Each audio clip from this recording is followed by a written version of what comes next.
Evening at the Movies is a proud member of the I Did Not Make These Rankings podcast network. Other shows in the network include Mass Debaters, The Sip List, Crushgasm, Love is Black, Men Are the Prize, Crime Rewind, and Literature Reapers. You can find out all about our shows and more at idnmtrpodcastnetwork.com. Happy listening.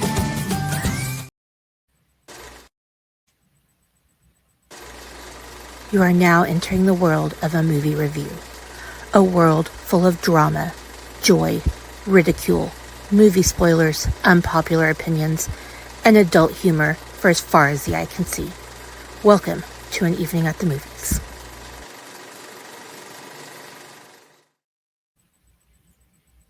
And also, I'm part of the I Did Not Make These Rankings podcast network, Toontastic Journeys as well. I swear to God, Yeah. I'm going to get. I was going to say, you got to get the to do updated that whole graphics. And well, Kendra network already intro. did. Kendra already did. They have it, so you just got to get it. I gotta get a hold of Kendra and get the new graphic. I gotta get Amanda to sit down and re-record the intro because Toontastic Journeys has been a part of the network for almost a year now, and it's still not in the freaking intro. And we're not trying to be disrespectful to other members of the I Did Not Make These Rankings podcast network, but all the witty banter aside, first and foremost, it is Sunday. It is movie day. It is live on the interwebs, An Evening at the Movies Day. We are the podcast where we eat the stale popcorn, drink the watered down sodas, talk about all of our favorite movies and why we love them. And we unfortunately are missing half of your hosting team today. Maybe she will be with us later, crossing our fingers, hope to God. But she's had a busy weekend and her voice was not feeling up to snuff this morning when I talked to her. So she wasn't sure if she was going to be here, but we planned to talk about this movie for so long, basically ever since it freaking went to streaming, and we're not putting this shit off no more. So if Amanda pops in, Amanda will be here and share her opinion, but we're going to go live and do our thing anyway.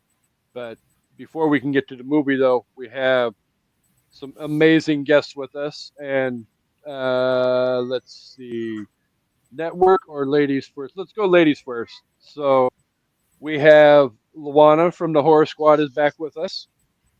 Welcome back, Hi, ma'am. I'm glad to be back. We are glad to have you back. Welcome to my illustrious den / kids room. I had to kick the kids out. They were playing in the back. That's okay though. They're all right. You got kind of a Blue's Clues vibe going on there. I don't know. Well, you know what? Like, I don't know. They're playing veterinarian back here. So.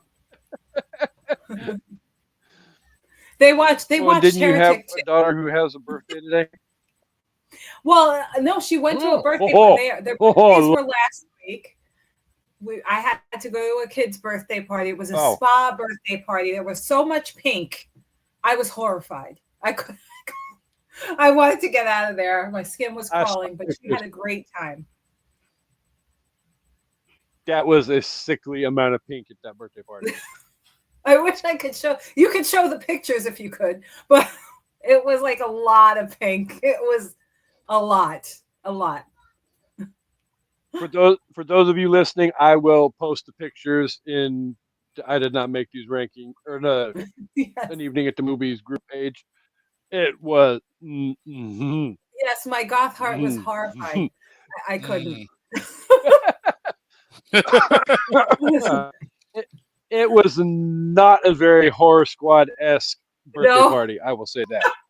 No, but so she did. She Paloma's a little witch at heart. So, but she got to play with the normies, and that's okay.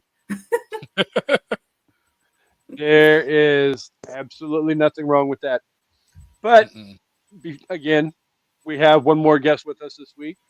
We have Mr. Josh from the I Did Not Make These Rankings podcast network, as well as Toontastic Journeys, as well as semi-regular guest on An Evening at the Movies as well. Welcome back, sir.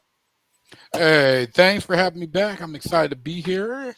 You know, I love talking movies and especially horror movies. And it's been too long since the last time I came on here. The last time was when we talked. No, I wasn't actually officially on that episode. But yeah, so it's been a while. What's the last episode we did together? It was the horror movie. Yeah. The one about the dead guy. Yeah. I'm drawing a blank on the name right now. Oh, what? But, yeah, I'm excited to be on here. I keep wanting to say It Follows, but it's not It Follows. What Comes Next or something like that is what it's called. The dead guy? It Comes Next. It was a weird, twisted movie that about death and the things that almost like flatliners, but not flatliners. Oh, I know what you're talking about, and it's at the tip of my tongue, and I can't remember. It was a. I will post that information as well in the group. Okay. So, because it's gonna bug me until I figure it out. So, let's see. Yeah. I was trying to look it up real quick. We are here. Right. Well, I've got it on time because I actually had to rent it because it's evidently not very. Not It Comes at Night. That was A24.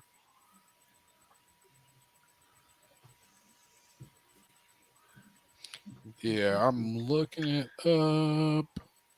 We Go On. That's it. It's We Go On. We Go On. Yes. Oh, okay. Yeah. It's hard to find because they had direct-to-video release. And then they did theaters.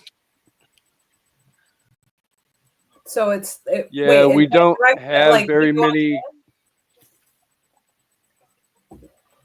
Is it streaming anywhere? Mm-hmm. Is it streaming anywhere? It went right to video on demand, you're saying? Yeah, it went to video on demand, but you can stream it on Prime. You could buy it on Prime, but it's not streaming anywhere. You have to buy it. Okay. Boo hiss. Yeah, I think I rented it for like $2.99 on freaking Prime. Oh, okay. Yeah, I looked out. There's a brief period of time where it was on Shudder, and I watched it free on Shudder. Well, not free, but I had Shudder. So yeah, I have Shudder. We all have Shudder. If you like horror movies, you got Shudder. If you like horror movies, you have Shudder. Oh yeah. So yeah. Hot take. But hot take. It's actually a surprise. Yes, we need to get to the Heretic because I've got some thought. I've got some Hugh Grant. I actually love Hugh Grant, and I have some thoughts about whether or not. I got to pull up my notes though really quick before we get to the actual discussion because we have a typical game that we like to play on An Evening at the Movies that we have to play first. Oh. Let's before we get to that though. For those of you who do not know, Heretic released on. I don't think it released on November 8th, 2024. No, that's about right. Okay, either way. It says here November 8th, 2024. We'll go ahead and we'll go with that. Was directed by Scott Beck and Brian Woods. It was released by my favorite addiction also known as A24. It had a budget of $10 million, made 59.1 at the box office. So quite a nice little profit there.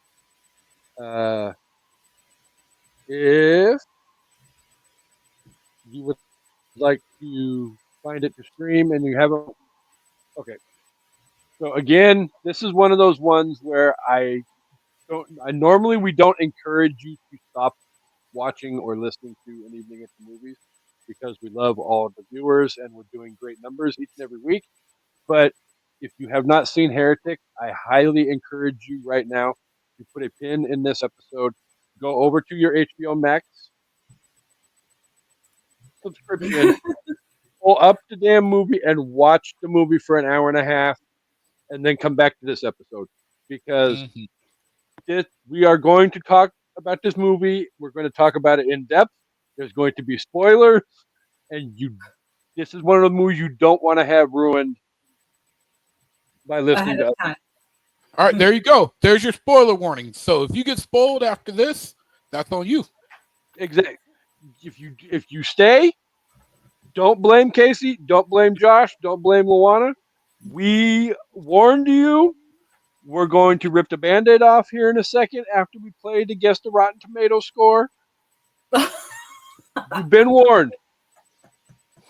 So, there's your spoiler alert for what's coming next, though, too. It's time to guess what the stupid-ass Rotten Tomatoes has to think about this blockbuster of a movie. I have 2 Rotten Tomato scores, one the tomato meter and one the popcorn meter. Loana, as always, ladies go first. Would you like to guess? I think I'm a lady. Oh, thank you. We speak colorfully on an evening at the movies, but we also have manners as well. So. Well, I appreciate that. Thank you. Manners make us man. So, with that said, we have the critic score. We also have the audience score. You get 2 guesses, 1 for each. Okay. Would you like to guess what each one is? Sure. What's the popcorn score is the critic score? I would say 85%. Popcorn is the fans. Oh, popcorn's the fans. And, no, you're fine. Okay. It's not like it's that important, but okay. Popcorn is the fans. Tomato is the critics. Well, the critics probably are 85%. The fans probably like 75%. Because some people probably didn't get what they were looking for with the film. Although I enjoyed it immensely, but I can see. Yeah, I'm going to take the opposite stance. Yeah, I'm going to go 73 for the rod or for the tomato meter, and I'm going to go 79 for the popcorn meter. So, we'll rip the Band-Aid off and go with the popcorn meter first, which is the audience score. The audience gave the movie on 1,000+ verified reviews a 76%. Interesting. Okay. Now, Josh, in the I Did Not Make These Rankings podcast network, what do we Fuck say Rotten about fuck Rotten Tomatoes? not this time. Not this time, though. They get it right this time? Well, we'll discuss how correct we feel they got this one, but the critics gave it a 91%. Wow. So the critics actually thought highly of this movie. Whether we think highly of this movie or not, we will get to that over the next little bit of time. But 91%, not a bad. It's not the highest rated A24 horror movie out there. We will get to some great recognizing some great A24 horror later in the show, Mhm. because I have a top 5 list of my favorite A24 horror movies. I brought my And list too. I brought my list. We ready? it's We ready. Yeah. there. I have some thoughts about A24 horror. I will say that, and I wish to God Harvey was here for this one, because Harvey is the one that introduced me to A24 horror, Harvey? and Mhm. Harvey Well, did. Oh yeah. Um, he does have and I will a say, multitude of different tastes, so I shouldn't be surprised. It's just horror is not always his first pick. oh no, it really isn't. And the movie that he recommended that I would watch is a very fucked up movie, and What is it? did make it. It did make my top 5. Oh, okay. Um, but we will get to that after we discuss Heretic, though. Well, Okay. So, can I just this is heretic centric, but this I don't know. I feel like sometimes when the critics really like something, or they get a 91, they give a 91% or something like that, it's probably because, and tell me if you agree, it's probably because of Hugh Grant. Yeah, I think most of it's based on Hugh Grant's performance, Yes. the dialogue, and the girl's performance, as well as the way they seriously tackle religion in the movie. But I don't think they gave it necessarily based on the actual story itself and the pacing. well, okay, because for me, I'm just going to throw this one out here. There wasn't a whole lot about this movie that I didn't enjoy, except for maybe the pacing at times. There was times, to me, it felt like it was going incredibly slow. Mm. Really? Okay. But then, well, okay, because like from the time that they show up on his doorstep to the time that they actually disappeared down the hallway, going down into the basement to go out the back door and around the house, because you know his house is built butted up against a mountain and blah blah blah blah. It felt like it was kind of slow, but then like once they started down the hallway into that basement area, it felt like it started picking back up again too. So it Okay. wasn't like it was horribly bad paced, but there was times where like sitting in that den and they were having the discussion, it's like, okay, something more needs to happen for me, because, and it's not anything against the story or the dialogue or that particular scene. It felt like it was going a little bit long, in my opinion.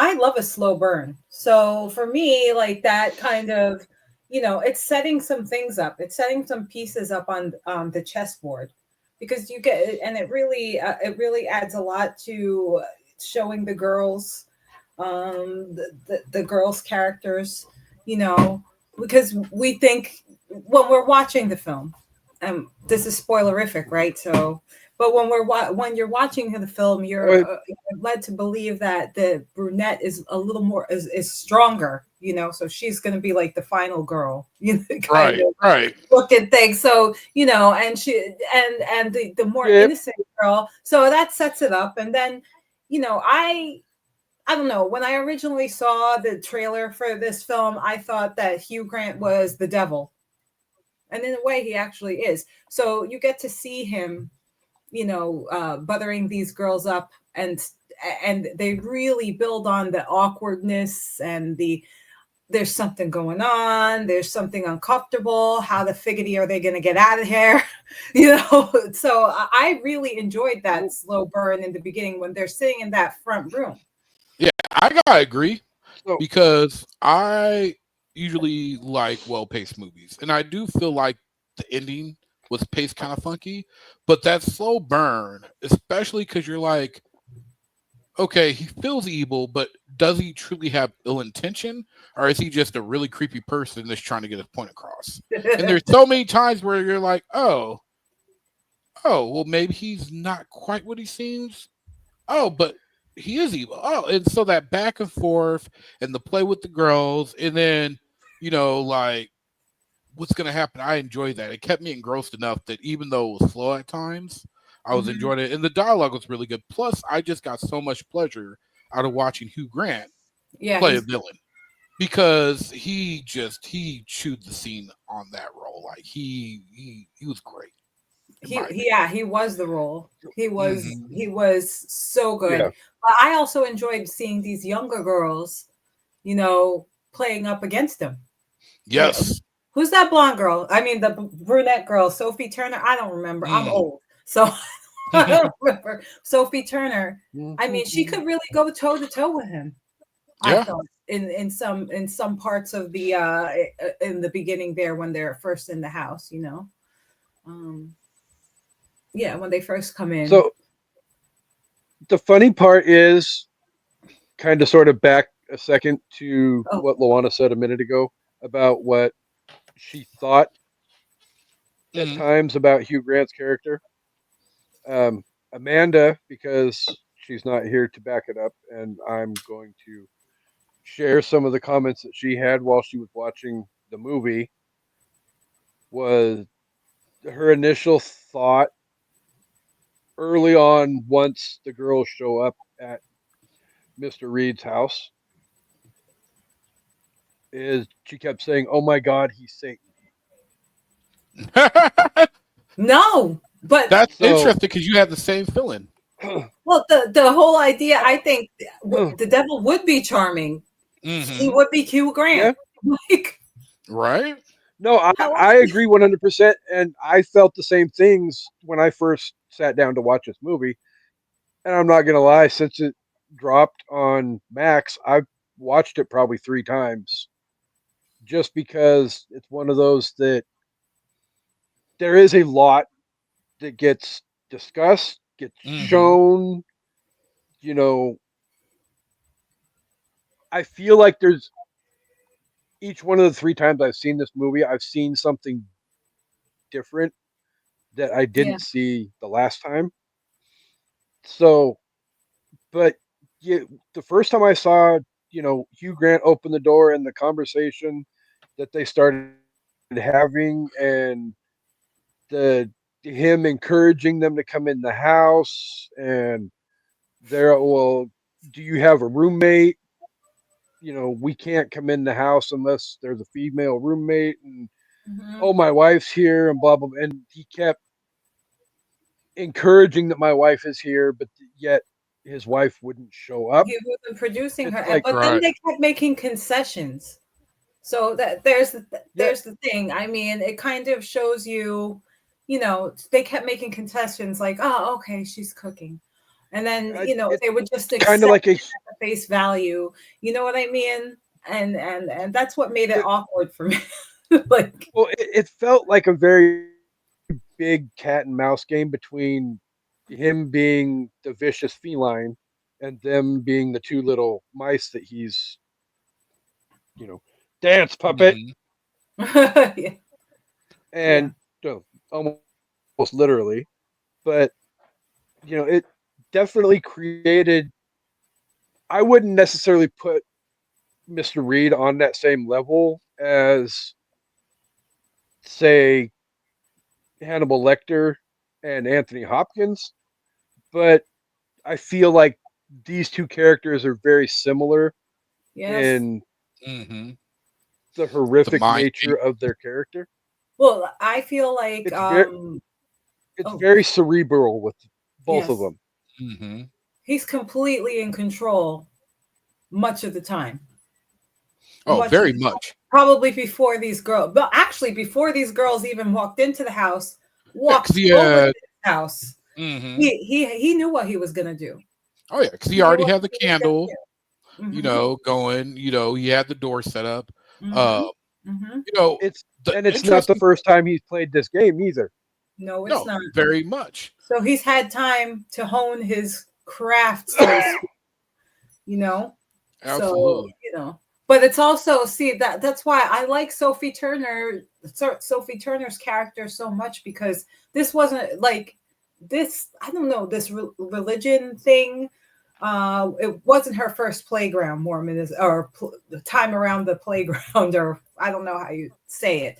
Yeah. But she seemed to be more worldly than the other girl, who was quite innocent seeming. Right. So she kind of knew what was up. And there were times that she didn't speak up, Right.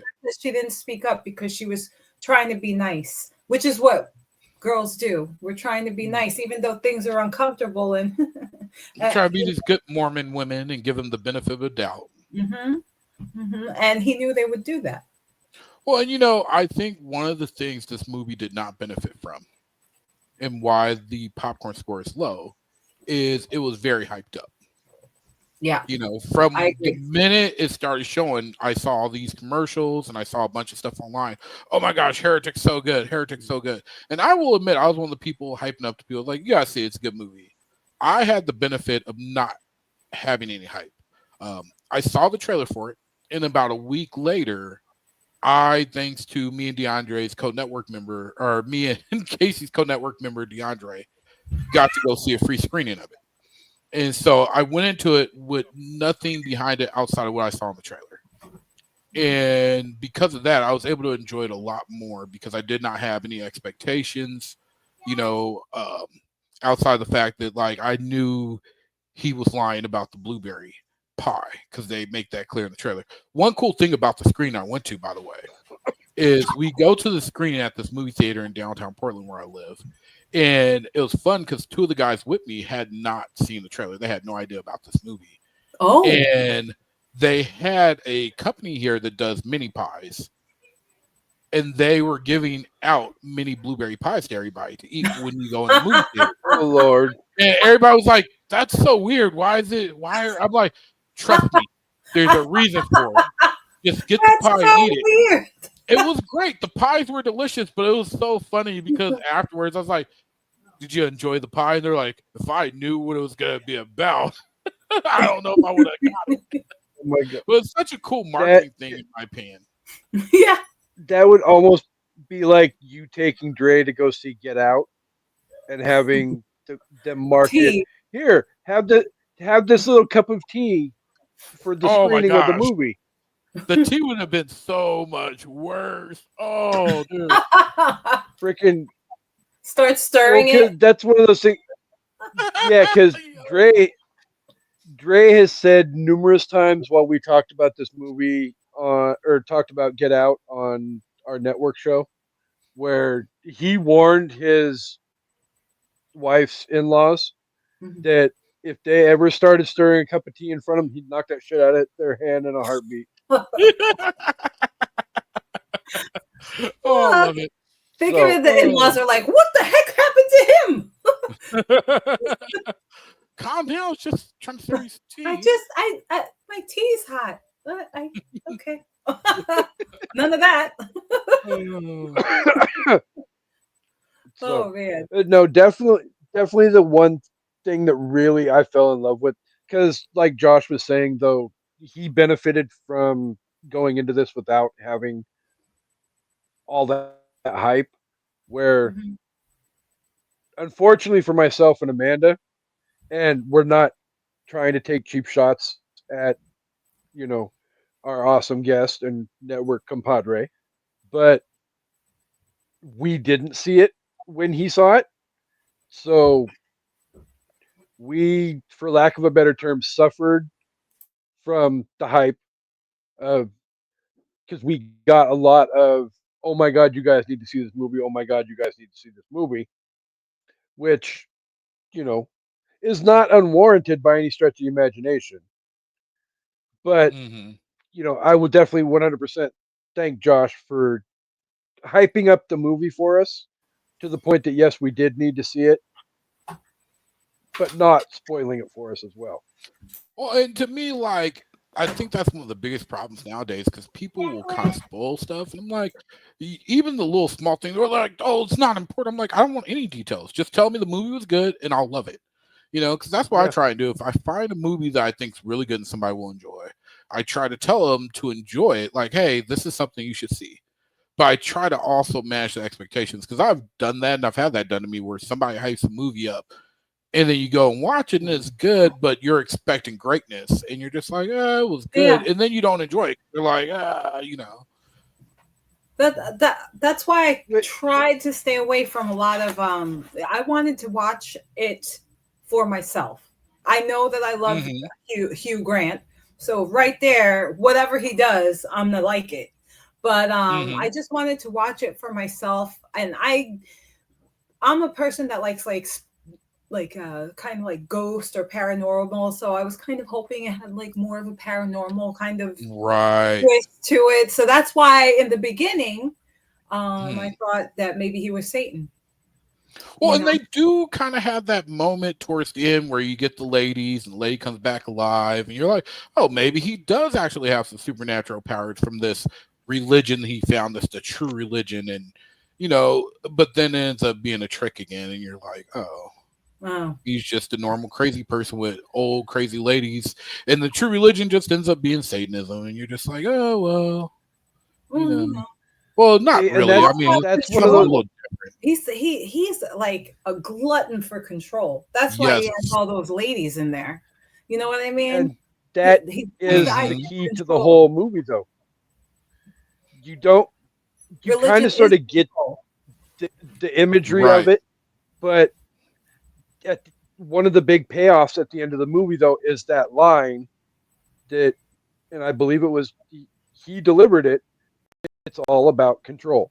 Yeah, because even when the girls thought they were in control of a choice, like the door choice, perfect example. They think they're in control of that choice, and they find out the doors lead to the same place. Yep. Yeah. And he's the. I know that. Oh, sorry. I was gonna say he's the guy. I was gonna say he's the guy that's pulling the strings. No matter what choice they make, he's always about 10 steps ahead. That's his house. Yes. You know what I mean? That's his house. He knows in the front foyer or the living room where he goes in. I mean, he gives them that choice. If you think about it, and I went to Catholic school all my life, that's what Satan does. He makes it seem like you have a choice. That's all demons and stuff like that. They always have all these rules. They're stickler for rules. You know what I mean? But they're always 10 steps ahead of you. So do you really have that choice? They like to make it see and then use it against you, Right. Because even the candle, he had that set up and he left the room purposely knowing, they're going to discover this candle's a blueberry candle, And then what are they going to do? They made the choice to stay. Yeah. Yeah, it was fantastic. I like that. And he had amazing dialogue in the movie. Like, I feel like for a movie where they particularly did say, hey, we want to seriously have these conversations about religion, his Monopoly monologue is probably my favorite part of that. Yeah. Where he compares the 3 different versions of Monopoly to the visual aids, Christianity, Christian religions. Yeah, and it's just, it's so well done the way he does that. I love the Monopoly dialogue. I also love that song dialogue that also goes along with the same thing about the song and with Creep. Like the original version of Creep, and then the watered down version, and then turned. Okay, the radio. Yeah, that's great. Exactly. It's very woven together in a very precise manner, and as much as I said earlier that I wasn't as much a huge fan of the pacing, but it's still like you guys said though too. At the same time, this is a slow burn for 90 minutes until you get to the end of the movie and everything's revealed. But because of that slow burn, it helps to create a complete picture, a complete tapestry. For lack of a better, yeah. Because you can't see everything. Well, if you're looking too closely at a tapestry, all you see are the little threads, woven together. Mm-hmm. You got to step back, and then you could see the whole thing. Right. You can see the whole thing, and that's what he does with his, his little speech. He's worked really hard on that speech. Yeah, but the other thing that caught, I only got to watch it twice. Mm-hmm. And sometimes when I watch films, I think of like first act, second act, third act, or whatever, and then like the finale, and then the denouement if there's one. So the first act, remember, and think about his monologues about religion while I talk about this. Maybe it makes sense. Maybe you can help me bring the words together, because sometimes I'm thinking too quickly for what I want to say. I kept thinking about that house. That house, it's not like the practical magic house that I love so much and I want to be there. It's not like, I kept thinking about the house as in like, okay, these girls come in, they have a choice to come in, they have a choice to stay. This is the face that he shows everybody. Even the Toby, or not Toby Maguire. Is that Toby Maguire? Their Mormon friend that came to look for them. Oh, yeah. Well, somebody famous. He kind of looks like. Yeah, I know who you're talking about. No, Topher. It was Topher. It's Topher. Topher, whatever. Topher que se yo jodiendo. So he came. Yeah. But that's the face that he shows everyone. Kind of goofy, kind of awkward, kind of like weird. You know what I mean? But that's the face he shows everyone. Pretty much just a weird old man that's lonely. Right. And then in the house. Once they step into that library, then you get that whole speech. Those are his thoughts. That's the way that he's thinking. And then, so even if he does give you a choice, it leads to the same place, which is the basement. That's where you think you know, but you don't know. That's where you find out. And then you go into his soul. Therein lies the beauty of 24 horror. Just when That's you think deep. you know, I love that. You don't know shit. That is so deep. It's almost like 9 circles of hell, or 9 levels, but it's all these different levels of this person. And the house matches them, because you got that very interesting, welcoming, inviting living room. That's the face of the house. And then you got that library where it's very quirky. Yeah. He's funny. He's dynamic. He's engaging. But then the deeper that you go into the house, the more in control he is. That's a good take. I like that take a lot. That's awesome. Yeah. Really good take. I hadn't even thought about it like that, but in a way, it is a lot like the 9 circles of hell, purgatory, whatever you want to call it. How every step of the way you're getting deeper and deeper into the madness that is Mr. Reed. So I don't know. That's kind of what I took from it. I'm trying to think of like bigger symbols and just trying to take away from that. I think that's a very spot on symbol. Yeah, no, that's great symbolism, because like you said, as you go deeper into the house, each one represents a different part of him, and it gets more chaotic and more scary and darker the farther you go. But it's their choice. It's your choice. And they choose to go. You always have a choice. Yeah, okay. Well, and you know what? We discuss Hugh Grant a lot, but the 2 girls, Sister Barnes and Sister Payton, they did such an amazing job, because they immediately established them with that bit of dialogue at the very beginning of the movie. And you know right away that like Sister Barnes is the more confident, more worldly one, where Sister Paxton tends to be a little bit more timid. and the one with a little bit more faith, you would say. And like you said, like as the movie goes on, Sister Barnes doesn't really speak up, and she allows Paxton to kind of get them both in this situation. And, if you expect anybody to be the final girl, you're expecting Sophie Thatcher's Sister Barnes to be the final girl, and it ends up being Paxton. And as much as I don't like the pacing of the third act, I really did enjoy the ending with him being like, pray. And what does she do? She prays, and then all of a sudden, Sister Barnes comes back to life briefly, bow, takes him out, And then that final scene of her outside the house in the snow, and it's sunny, and then this butterfly, after that whole conversation about her mom coming back to the butterfly, here comes this butterfly, landing on her briefly. And I was just like, that could be interpreted so many ways. You could take it as Sister Barnes came back and said, yeah, hey, good job. Oh, yeah. Good job. We're with you. Just like you can. That's God saying, it's God saying, here was your trial. This was your trial, your real test of faith. You came up against the devil, and here you go. Because just in the same way, you can interpret her praying and Barnes coming back alive to be like, oh, God answered her prayers, or just, oh, it's a coincidence. But it's great to leave so much up for interpretation. And it was nice seeing a movie where at the end somebody still lives, because final girls are getting less and less prevalent in these horror movies, because we often get that ending where everybody dies. Oh, the person escaped, and all of a sudden, nope, they didn't. So that I enjoyed that personally. The Jason coming up from the Crystal Lake and pulling you right down. Right. It's Carrie's head coming out from the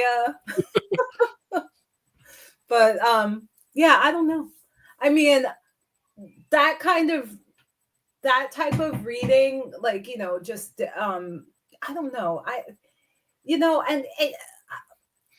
I think Amanda would appreciate this. Because I went to Catholic school all my life, and I'm kind of witchy now, so I'm kind of a baby witch now. And so after being raised like in like a patriarchal kind of religion, and then it's like a lot to deconstruct. It is it's a lot, and that's why I'm saying, like, maybe also the house is it's a symbol of Mr. Reed, but maybe Mr. Reed is a symbol of like the patriarchy. But as control, the patriarchy's control over women, but through religion. Oh, absolutely. You know what I mean? Absolutely. I'm a very spiritual person. However, I absolutely disdain organized religion. Can't stand it, because so much has been used as a tool of control, a tool of the patriarchy, a tool to justify wars and atrocities and other things. And so watching them have this actual serious conversation about it was very enjoyable for me, because it talked a lot about the bad, but then you had the sisters kind of representing the good, but also the naivety. And then, like you said, he's representing this control over them that patriarchy and religion can have, especially over women in their autonomy. All the religions he used as examples, he did speak a little bit about witchcraft, but I think now it's like foggy, but most of the major religions are, patriarchal in essence. So, you know what I mean? And then how are women viewed? They're made to feel uncomfortable. They're made to feel like, I have to be good. I have to like step back. I have to be, he really gets off on that. He really gets off on that. Even the little firecracker like Sister Barnes, who she might be, but then at the same time, she's always giving him the benefit of the doubt. And then even when she tries to escape or whatever, or she tries to take control, and she's too far in. So she's too far into his net. So it's hard for her to have. Yeah, because when she rushes away control, ends up being still part of his plan. So, because like you said, he's 10 steps ahead. So it's like at the moment that she does do that, like when they have the argument about the two doors, well, that's what he wanted. He wanted them to argue and be divided, so they fall into the traps that he wants. Even though in her mind, she's like, okay, I'm finally taking control. No, you're not.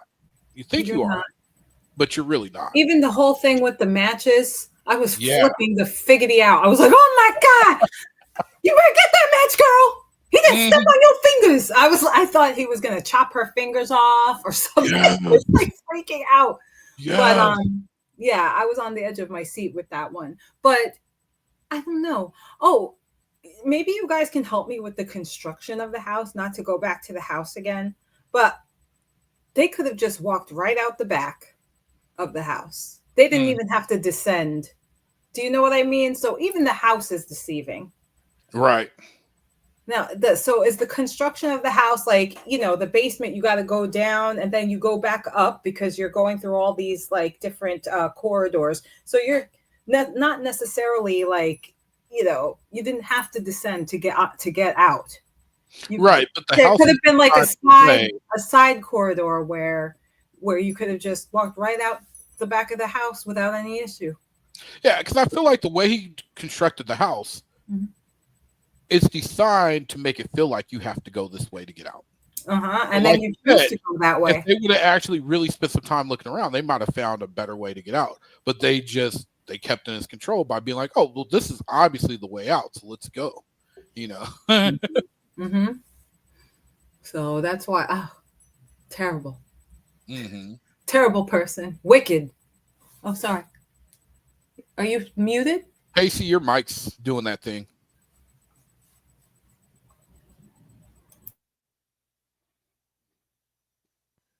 No, I was just going to say, up until that very end, though, there's not really a time where he's not in control of everything going on from the time they show up at that door through till ultimately he demands that, what's her face prays and, Do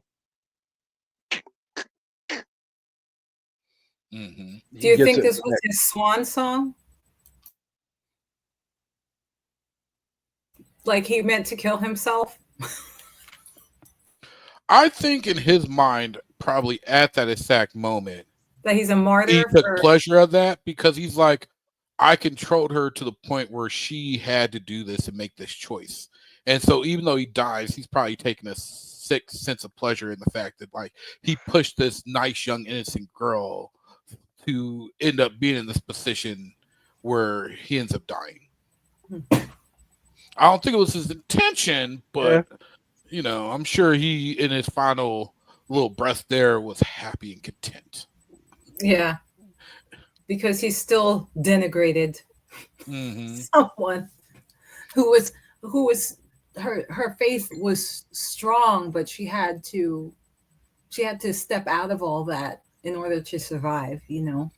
Oh yeah, it's interesting. I haven't heard anything about this, but I have to imagine that certain clips of this film are being used by the Mormon Church when they do have teachings about proper etiquette when you're going out doing those missions of safety. Because what better tool to use for safety and be like, hey, so what are all the wrong things that these girls did? Oh no. Like they should have waited at the front door till the wife came, or called somebody. So I know I would. I'd be in like, the hey, rain, we're gonna use this. in the storm. Wasn't there it was like a level 4 hurricane? Standing out there. I don't care what the damn weather is. I am not going into some creepy freaking weirdo's freaking house without backup. But he made an appointment. He did. He made an appointment.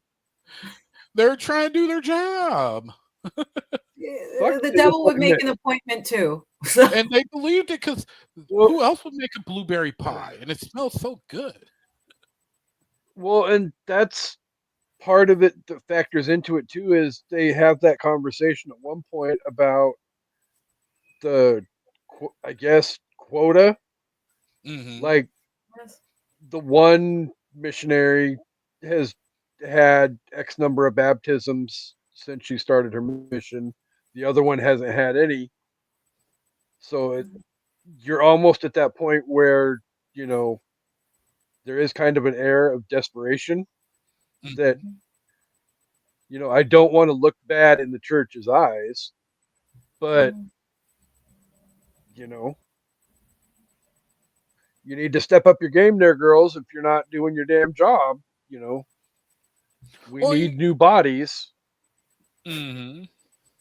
And he gives them the choice once again because he's very much like, oh, well, I completely understand if you guys don't want to, but my wife's in here, I promise you.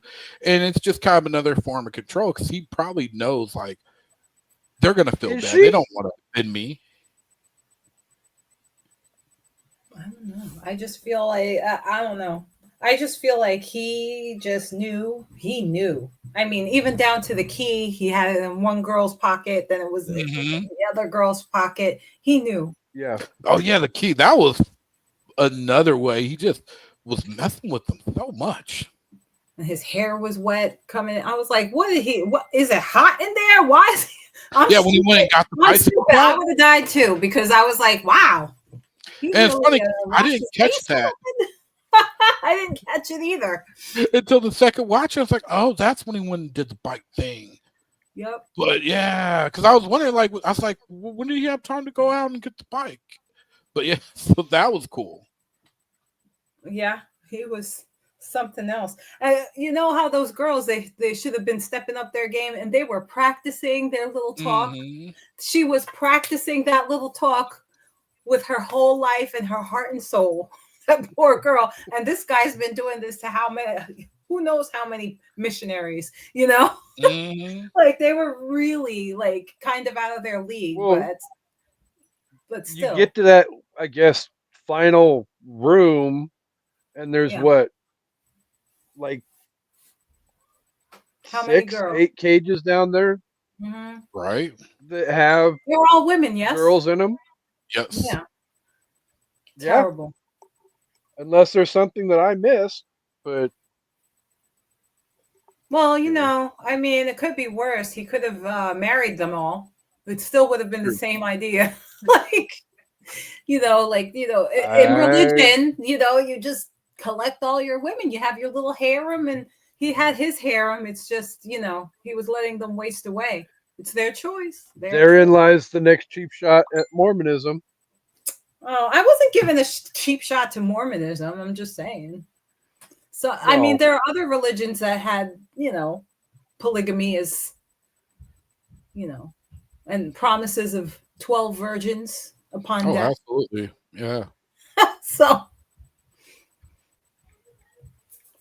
Yeah. I think the one moment in the end, though, that I just felt was so weird, even though it's what led to her realizing that, the lady wasn't dead or was dead and didn't come back to life. But that whole thing about when he finds the contraceptive in her arm and he tries to convince them there was a chip and they're in a simulation. I was just like, what? Such a left turn. Like, what? I'm like, if this is really something, I'm going to be mad. No. He was. That was, I don't know what that was. Was he? Yeah, it was weird. Was he just grasping at straws at some point? Like, I don't know. I think at that point he might have been. I mean, it also factors into just how fucking twisted A24 shit really is. Mm-hmm. I mean, well, like Hereditary is how.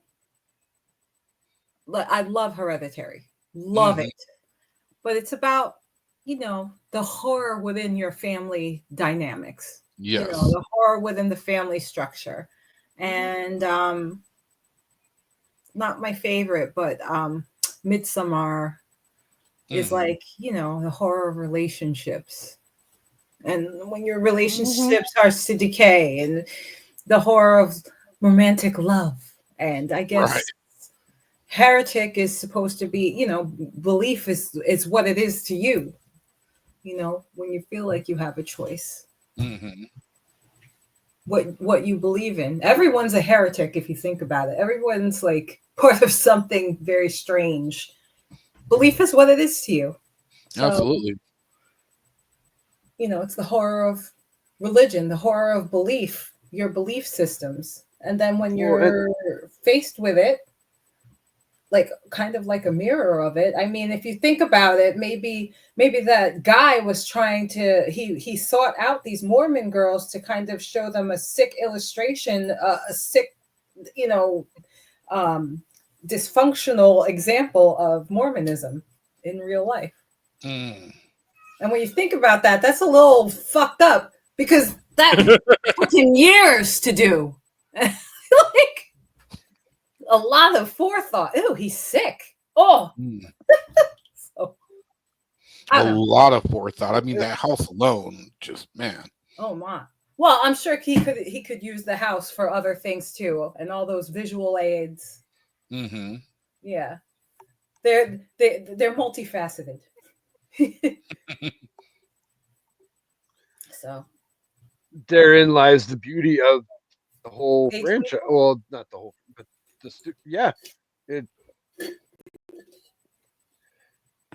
Midsummer, Hereditary, Heretic, The Witch. Oh, that's my fave. The Witch. The list goes on and on. They're just going down the list and trying to put my top 5 list together as to A24 horrors. It's like, okay, there's that one, check, that one, check, that one, check. And it's like, they all kind of sort of have the same simplistic, rooted in reality horror aspect of the genre that I find very fascinating, honestly. Mm-hmm. Yeah. So, and again, when we get to the top 5s, I'm definitely going to speak on that because in the last couple of minutes we have discussed 3 out of my top 5.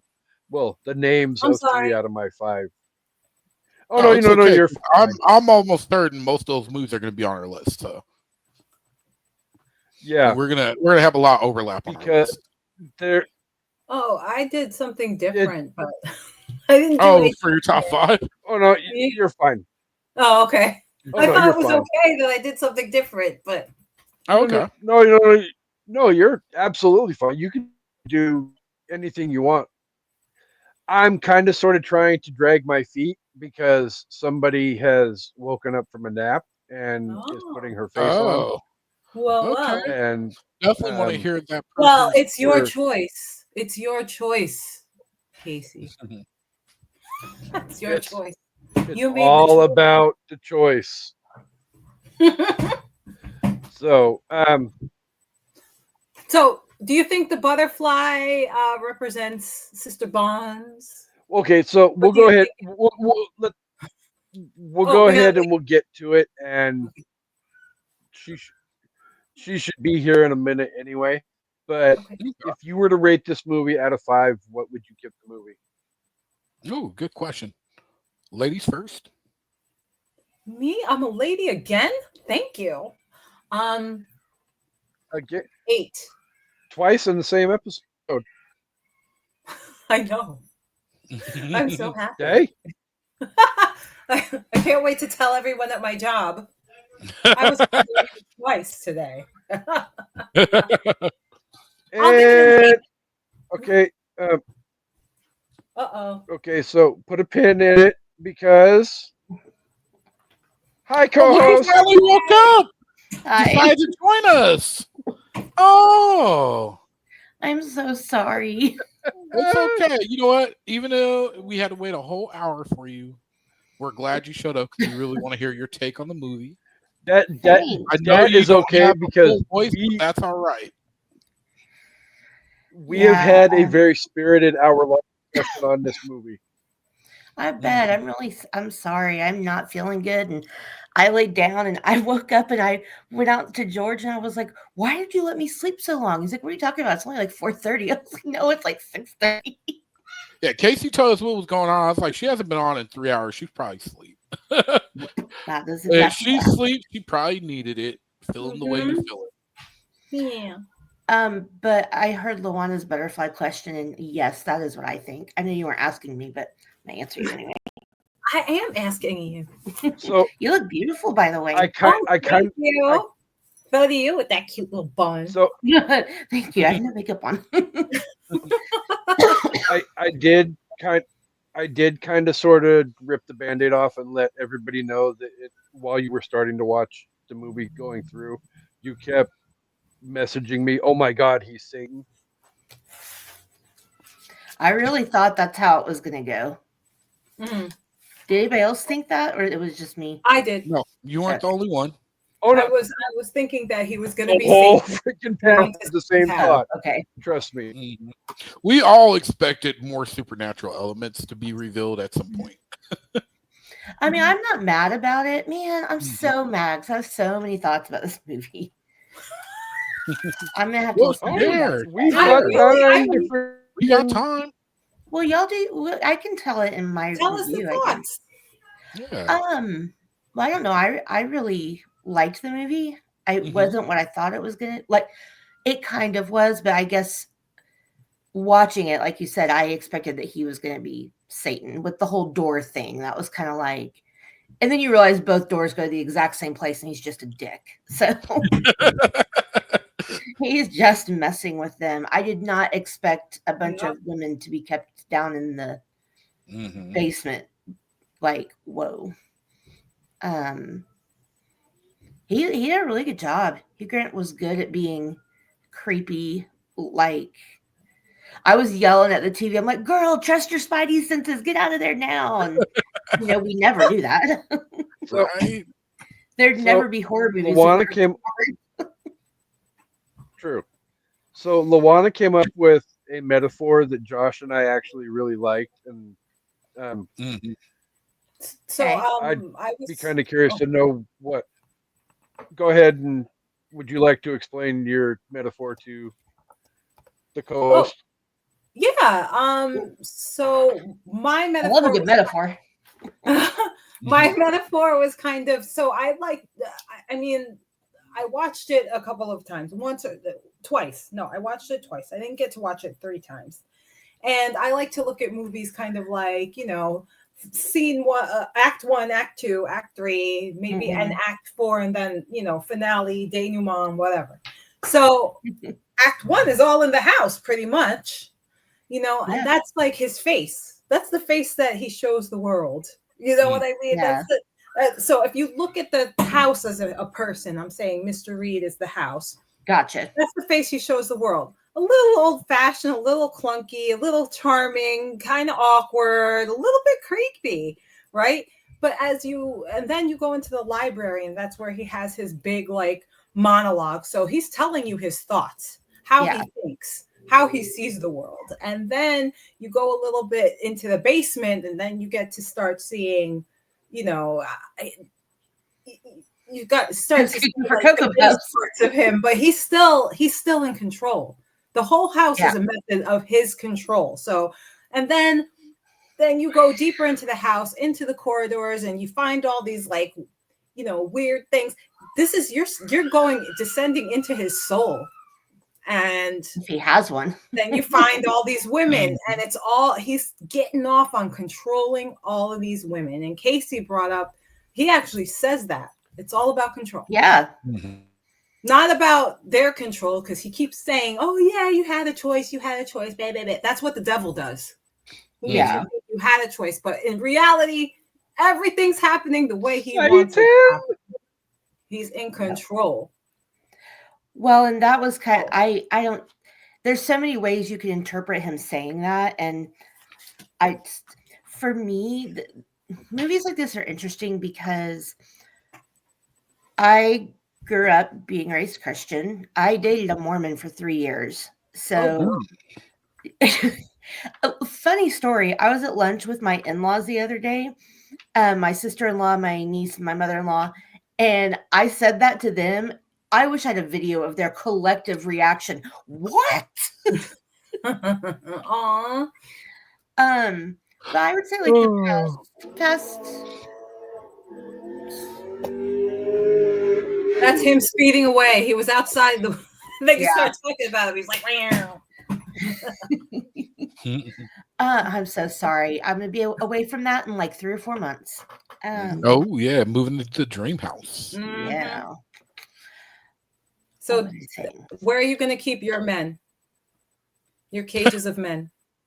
Oh, I have a she shed. Oh, there you go. Well. I will not be visiting the new house. You can sell the Plobster Suite now. It would be your choice. But you were given your perspective based on your religion. I would gladly take that choice. So, like the past several years, like for many reasons, I kind of have like had this weird. I think with any kind of religion, you're raised to just believe it. You know, that's faith, believing things that you can't see, you know, whatever. But it's not just about believing in like a higher power, you know, God, whatever. It's not just believing they exist. It's following this set of rules that belongs to this set of books or one book that is also contradictory, that every religion thinks they're the only one that's going to heaven and then everybody else is going to hell if, you know, you believe those places exist. And so for me, it's been like trying to dismantle what I think is real and what I don't. And, you know, I think it's really arrogant to think that there's only one religion that's going to, you know, save everybody. That just makes, I can't see any kind of God creating that kind of setup unless he just really hates us, which I guess could be true too. You know, you never know. Well, I just feel like, I don't know. So the control thing for me, I felt like he was saying religion is all about control. Absolutely. We actually just had that discussion because I was talking about me having a Christian background, but absolutely hating organized religion. So see, that's how I feel too. The way it's, you know, used to control. And you brought up, Loana, how it's been used by the patriarchy as a method of control against women, and how the movie very much acted as a surrogate for that. Well, and it's the control, and the women that survive, they're playing the game. It's either you know how to play the game to survive, but then like at that point, are you really living at all? Then you're like those women in the cages who wanted to survive, and they're just sitting there wasting away. Yeah, that's why I'm saying this man is sick. I guess I didn't expect him to just be some crazy guy who was going to use religion as his own method of torture, depending on who comes up to his door. But I didn't expect all the women either. I guess I kind of expected either him to have somehow. This is really why I thought he was Satan. It's like he has to be some kind of guy who somehow, you know, did everything right and fell from grace and now is like questioning everything and, you know, is so burned by whatever he's been told his whole life, you know. And that's what religion is like. That's why it's hard for me, because I have stepped foot in many different religions and there's so many different beliefs. I mean, there's 200 something different types of just Christianity. Like that's insane, not on top of all the other religions out there. And so like, you know, my mom's family was Catholic. My dad's family was Baptist. So those are really different. I dated a guy that was Church of Christ. That's different. They believe if you're not baptized, you go to hell. And my boyfriend at the time was like 16, and getting baptized is a real personal choice. And he hadn't done it yet. And every day his mom would say, I hope you don't have a car accident. I can't live knowing I won't see my son in heaven, like trying to pressure him all the time. And I'm like, if there is a God that you're telling that we're supposed to believe there is, and we're supposed to believe all these things that he does, it's like, why would he do that? And I know it's not always for us to question, but I don't think, because I think it's stupid to believe if you weren't baptized with some blessed water, but you do everything else right, you're going to hell. It's the dumbest shit I've ever heard. You know what I mean? So it's just hard to wrap your mind around it when they're all telling you something different and then setting the rules in opposition to what they're telling you to do. It's just crazy. So. Because it's it's really a man-made institution. You know what I mean? So like it's the reason why there are so many opposing like they're telling you, everybody's telling you something different, is because they made it for themselves so that they could have control over you. I mean, Don't yeah, listen to those other guys. They don't know what they're to their talking about. They go to hell, you know? And don't, sure as hell, don't listen to those witches over there. So yeah, I don't know. It's crazy, and I guess I expected a little more of a religious element, or close to, I mean, supernatural, if you want to call it that. You know, my worry about this, I told Kasey, was like, I don't want to offend anybody. Like, I'm not going to come on here and say God isn't real, because how the fuck could I know? But I just, like, my journey has been so different. But then it's like, you see stuff like this, and it's like, did any of that really have anything to do to religion? You could place any set of, like, any belief system set in that, whether it was, you know, the LDS church or any other kind of religious or even other just random belief systems. It's all about choice, and it's all about control. Mm-hmm. Well, it's interesting because originally, when the writers set out to write this movie, they were really inspired by movies like Inherit the Wind and Contact, and wanting to do a movie that discussed religion seriously, but also make something that was a popcorn movie that people could watch even if they didn't care about that. Which I think they did a good job, but in making it more of a popcorn movie, they really, like you said, they dialed back a lot of the religious aspects. And so instead of really truly, outside some of the monologues, getting this interesting back and forth about religion and the truth of it and the control of it and like all the things you were discussing now, we just get the really surface level, like, how do you know it's real? You know, it's all variations on the same thing, which I would have loved to see it dive deeper into that. But then it all boils down to your belief. True. And your faith. And everybody likes to say their faith is bigger. Yeah. So then again, it's a man-made thing.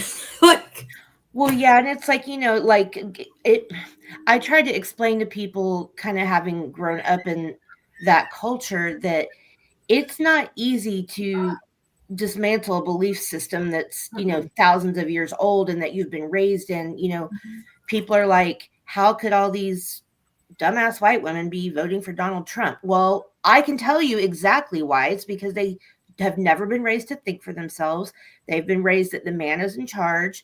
Like, not all of them. Some of these people really love him, but I think people don't understand, that aren't religious or that haven't grown up in some kind of organized setting, you know, like that a lot of times you're brainwashed, like you're not groomed, indoctrinated. You're so indoctrinated in what you've been, that you drink so much of the Kool-Aid that you can't understand that text is being used out of context to control you. And everybody does that. Not just men, not just whatever. I feel like that's what religions and cults and all of those things have in common. It's somebody decided to take this book out of context and control you. Right. Because when you're indoctrinated to think this is real, then there's a real fear attached to that.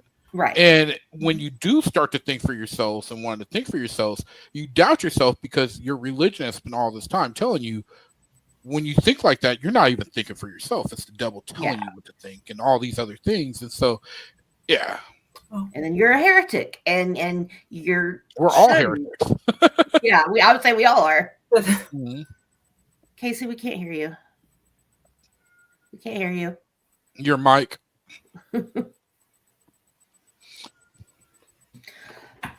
He's not Mike, it's Kasey. Shut up. Not you guys. I mean, it is the Kasey thing. It's about once a podcast, right? Yeah, it is. His mic just... It's still not working. About there it is. Control. All about control. Yeah. It's all about control. Did you guys do your top fives already? No, we were getting ready to do rating. Let's do it. We waited. I'm sorry. Yeah. No, we were excited that you made it on. I Loana gave her rating right as we were getting ready to come in. So worst co-host ever. Okay. She gave it an 8 out of 5. Oh wow. Okay. That's your choice. It's my choice. Play against the rules. No control here. It's arbitrary numbers. It's okay. Okay. All right. I guess I'll go next. I am going to give it a solid 4. All right. You're right there, Josh. Kasey? Co-host? What? Can you hear us? There seems to be a little bit of delay lag. Yeah, Kasey always had a little bit of a delay too. Mm-hmm. Just crappy internet. Just a tiny bit. It's not my fault you have crappy internet. No thanks. So what are Okay. you going to say, Kasey? I was offering the co-host to get to give her rating of the movie. Okay. I think I would give it a 4 out of 5 too. It was shot really, really well. It gave you the creep factor like all the way through.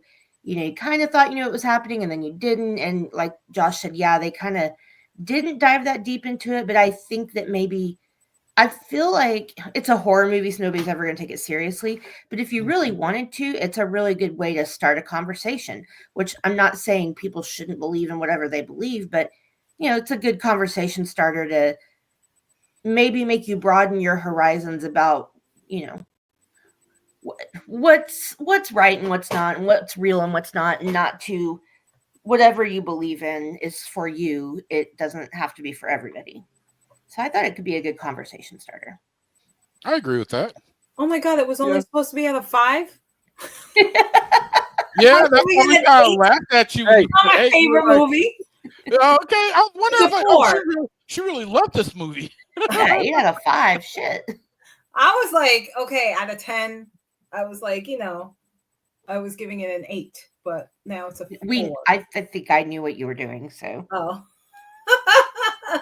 Well, for all those others out there. I will agree with everybody else and probably go with a 4 out of 5.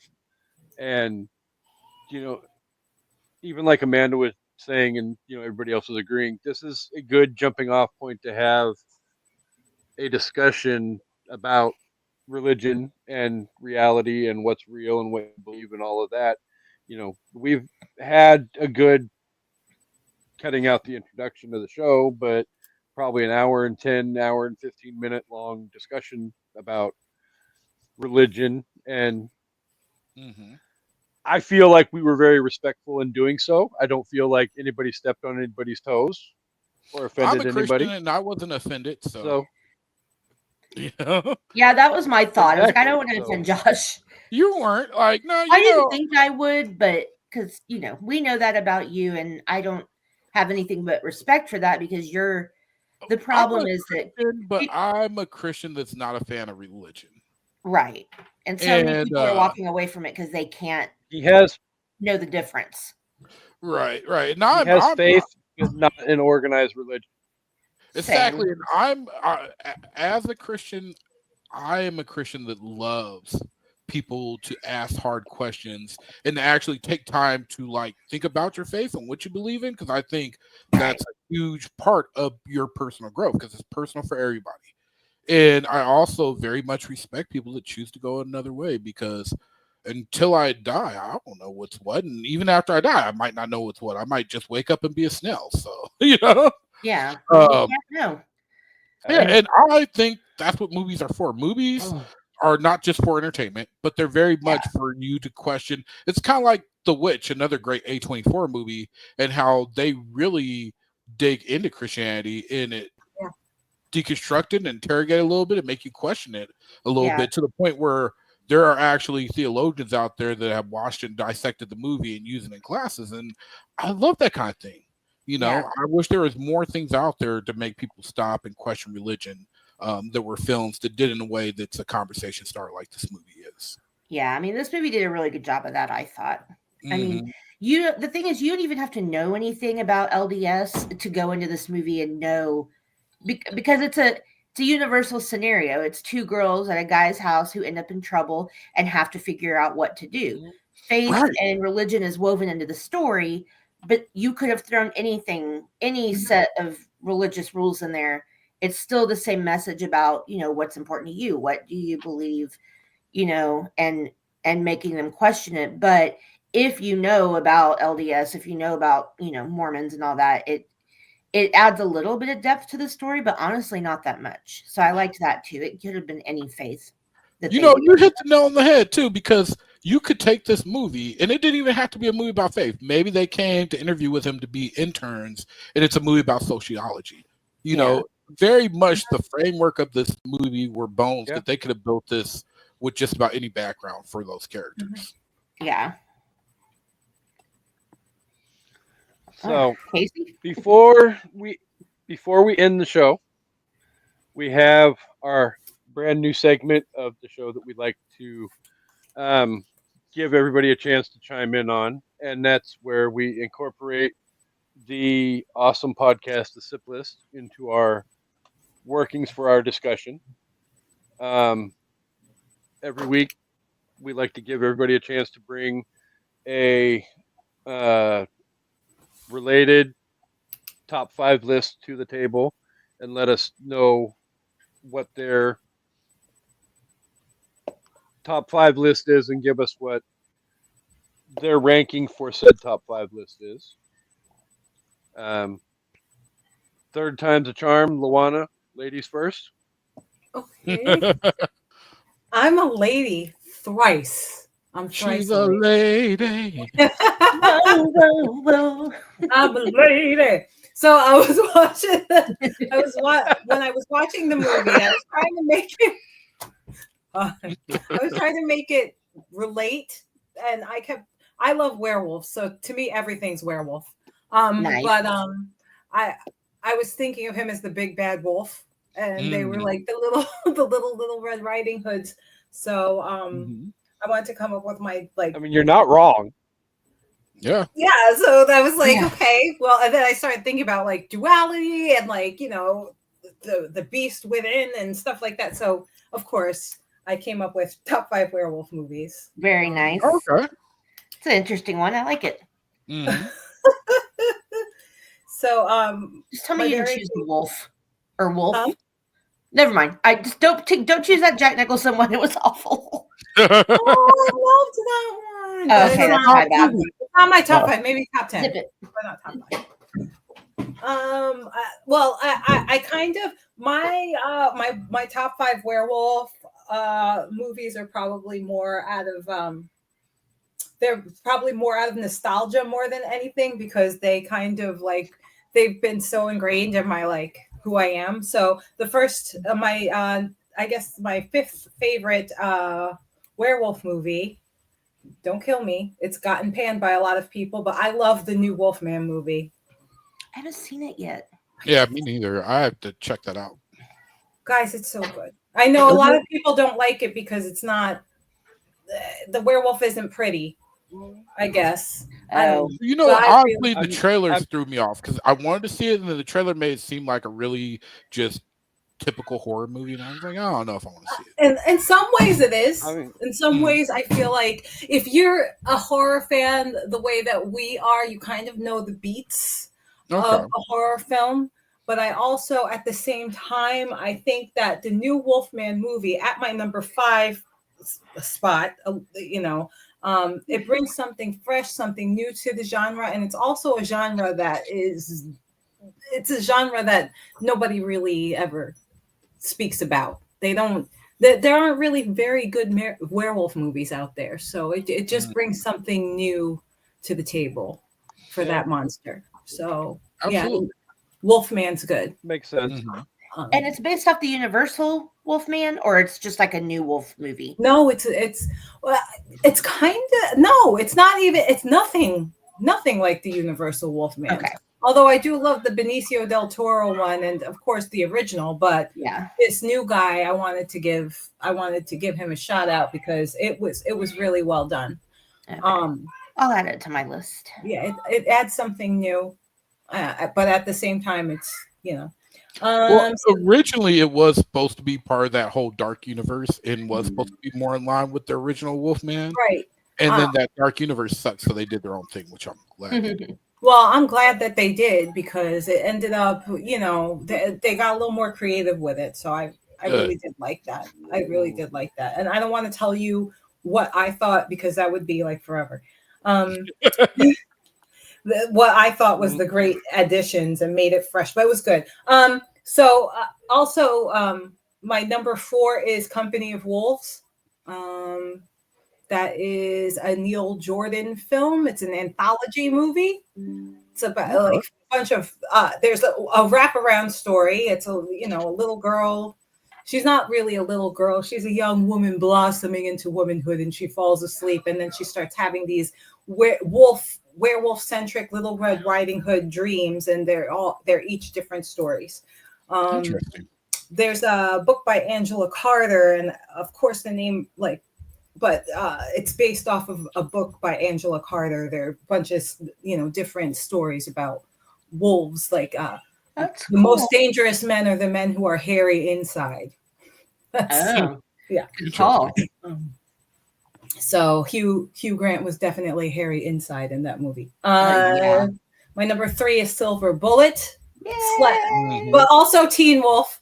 I don't know. Oh, I love Teen Wolf. Yeah, I'm all about Teen Wolf. Yeah. So, right there, that's like my 80s, Silver Bullet or Teen Wolf. I couldn't choose, so I'm just going to throw them both out there.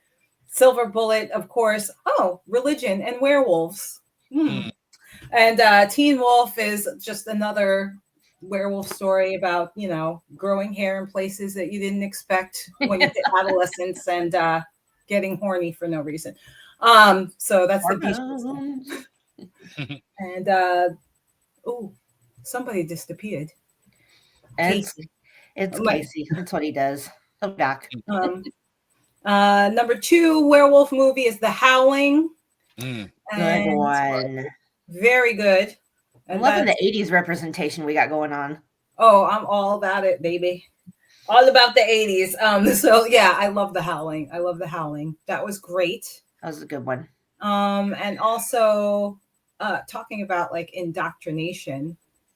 I mean, everybody thinks that a bunch of werewolves living in the woods, in a little colony. What's wrong with that? They're not hurting anybody, but whatever. And then, of course, my number 1, everybody's probably number 1 is An American Werewolf in London. I loved that movie. I loved it too. My whole life. It was like maybe a second werewolf movie I've ever seen in my life. I had ever seen in my life. So, yeah, it was really. Any honorable mentions that maybe didn't make your list? Oh, honorable mentions. Well, I love Wolf with Jack Nicholson. It's okay. I love Twilight with Jacob Black. And I like most of the ginger. I like most of the Ginger Snap movies. Oh, I love Ginger Snaps. They're not great movies though. So they wouldn't make my top list. To me, well, they're indie. They're great bad movies. They're great B movies in my opinion. Take him in the hearts. The makeup is just wonderful Kasey. for the budget that they had. Oh, it was good. True. Yeah, I love. Do you guys count Silver Bullet as a? I mean, it's not really not Silver. God, sorry. Yeah. Wolfcock. The Thing.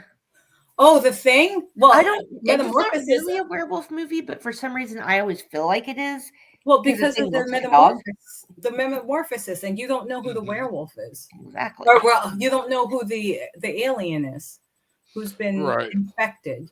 I feel like it's a type of creature feature genre film that most werewolf films fall into that same area genre. But hey, we're all trapped. We don't know who the monster is among us. True. There's a werewolf movie like that. Well, there's a whole game that werewolf. No, it's not the most dangerous game. But the rich guy invites everybody to the house, and one of them is a werewolf, and you don't know who it is. I have never even heard of that. I'll try. I have it in my DVD collection. I'm gonna have to go look and figure out which one. But American Werewolf in London started my love affair with Griffin Dunn, and it has lasted a lifetime. Oh my God, he's so cute. He's so cute. I was so hung up on him. Really? I don't know why. I was so attracted to him. Because he's like funny and witty. Yeah, and he's not like overly hot. He's just a normal looking dude, you know. Unconventional handsomeness. Yes. Like a Adrian Brody kind of thing, but less creepy. Less nose. Less.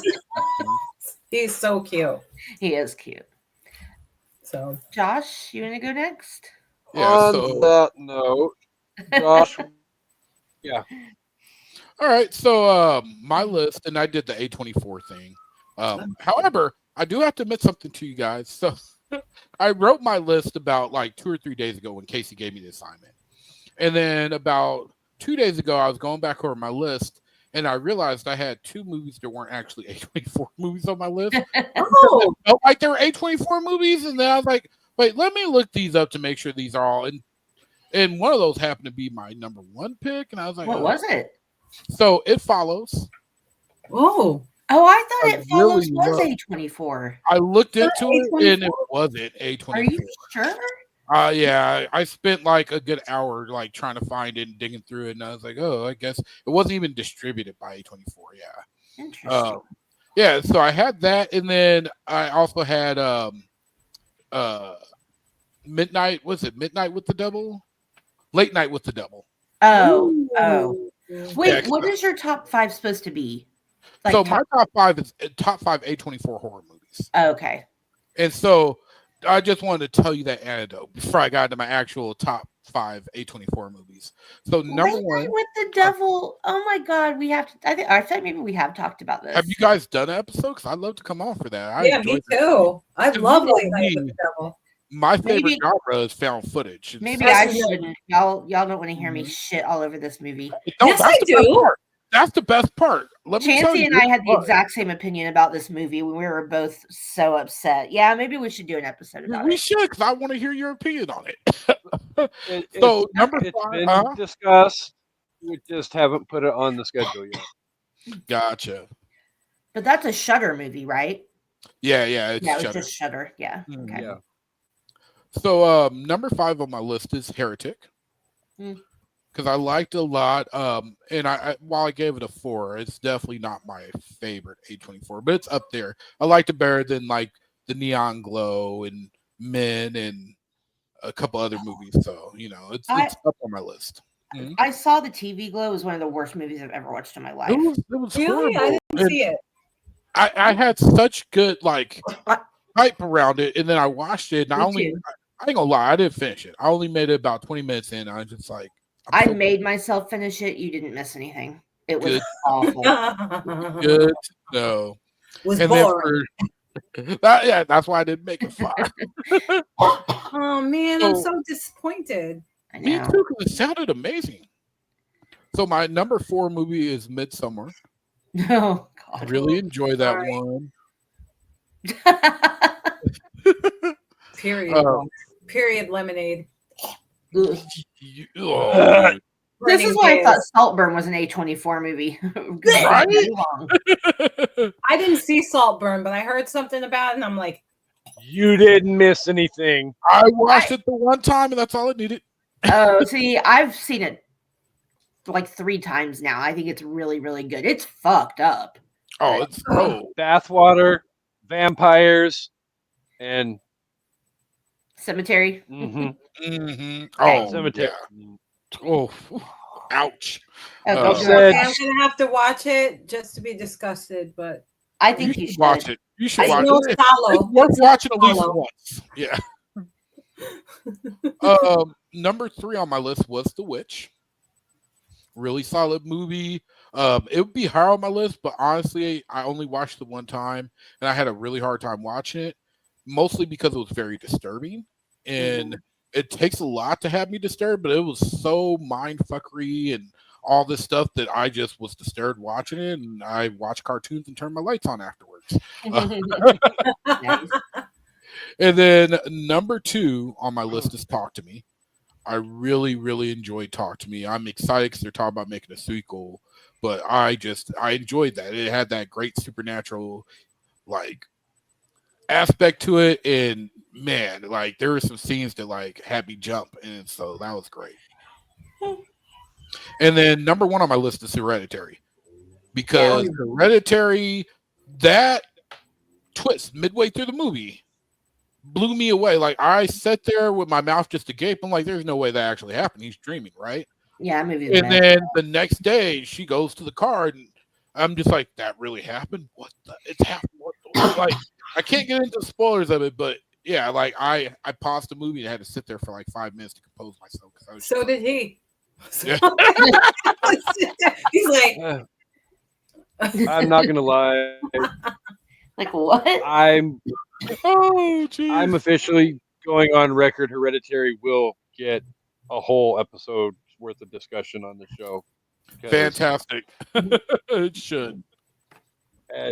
Nice. Again, it's one of those that it was directed by the same person that directed Midsummer. Mm-hmm. So we'll get into it when it comes up for the damn show, but it may or may not be popping up again on somebody else's top 5 list. Just saying. Yeah. Yeah, I wouldn't be surprised. So, well, for mine, I did top 5 religious horror movies. Oh, okay. So my honorable mentions are Carrie, which I didn't put on my top 5 because I feel like that's not the entire point of the story, but right, it's in there. The Witch, and I've only seen it once as well, and The Nun. Ooh, good pick. So, The Nun was really good. Those are great. I put sorry guys. The Exorcism of Emily Rose, number 5. Nice. Oldie but a goodie. I put Heretic at number 4. I think I need to give it another watch, but for all the reasons we talked about, I thought it was really good. Number 3, I have The Omen. That movie made me want to sleep with the lights on. And now I can watch these movies and they don't scare me as much. Like some people are really scared by demonic possession and all that stuff because you believe in it. And now I'm just kind of like, I don't know if I do. But when I did, it scared the fuck out of me. Number 2, Rosemary's Baby. Another one so good. Oh, so good. Scary. And then number 1 is The Conjuring. I love The Conjuring. Oh yeah, great movie. I want to throw another honorable mention out there that's in that genre, but The Last Exorcism. Yeah, that was a good one. It's surprisingly good. I enjoy the premise too. Like the preacher that doesn't believe anymore goes to do this to like expose it. you know, and then he's like, "Whoops." My favorite religious movie of all time is Dogma, hands down. Dogma's a good movie. I'm so excited that he got the rights back. Have you guys watched The Cleansing Hour? No. Oh, it's on Shudder. Never even heard about it. Okay. The Cleansing Hour. It's about these guys that have like an internet show where they perform exorcisms live. And people tune up to watch it. But people don't know is that they're all staged. Until one day, it's not. Until one day. Is it found footage? Huh? No, not really. Okay. Because it is found footage because they're taping their exorcisms, quote unquote. But it's not found footage. I might watch this later tonight. The Cleansing Hour. Oh yes, it's on Shudder. Okay. Yeah, it's on Shudder. Yeah, I'll be checking that out. Good list, Amanda. Nice. Yes. Nice. Come on, Kasey. So I'm going with again my top 5 favorite A24s. My number 5 is probably the closest thing that A24 has to a slasher per se. But I went with X. Yes, sir. I thought about putting that on mine. Which one? X. Oh yeah, or the whole Maxine Pro trilogy. Yeah. For number 4, I went with Heretic. Guma. For me, 1 through 4 are probably so close that depending upon my mood, I could flip flop the order of any one of the 4 of them and be okay with it. So I have Heretic. I have Heretic at 4. The only once watchable witch at number 3.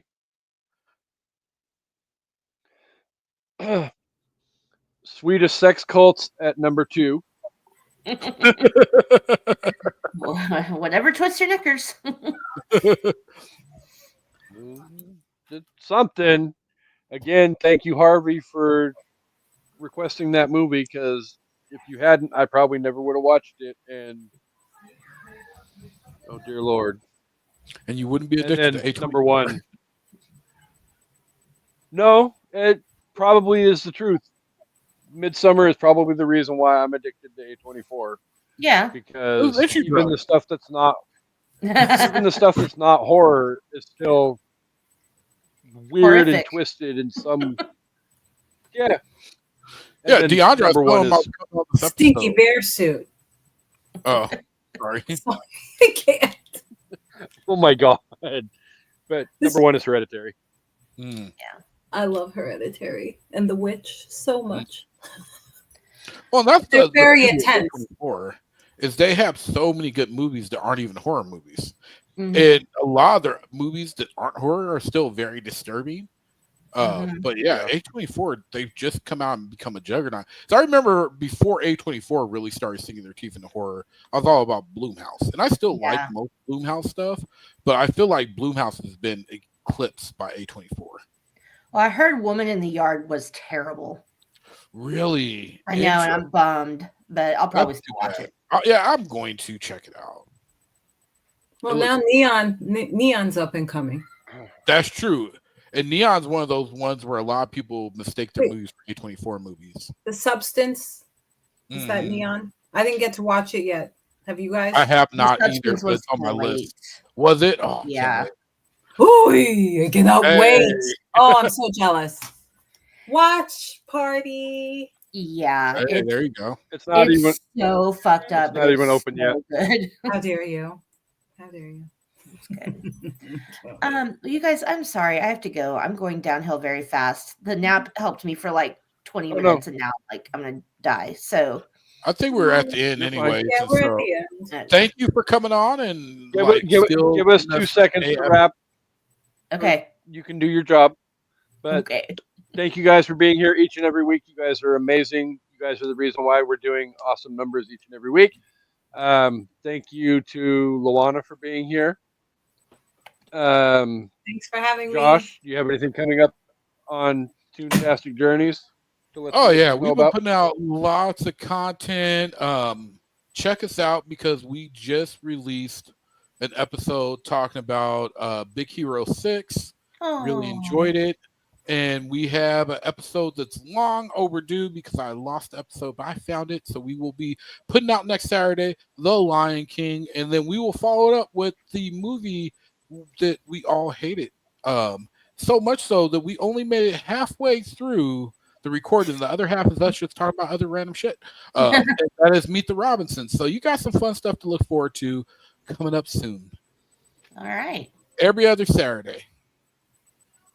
Toontastic Journeys. Find us on Spotify. All right. So, thank you for waking up, co-host, and joining us. Sorry. I appreciate it. Oh, no, because I already had it planned. If you didn't show up, you were going to give your review for this movie next week on Empire Records. So, I'm excited for Empire that's going to have enough of it. That's going to have enough of a discussion. I don't feel like we need to give any time away for Heretic, so I'm glad you made it for this week.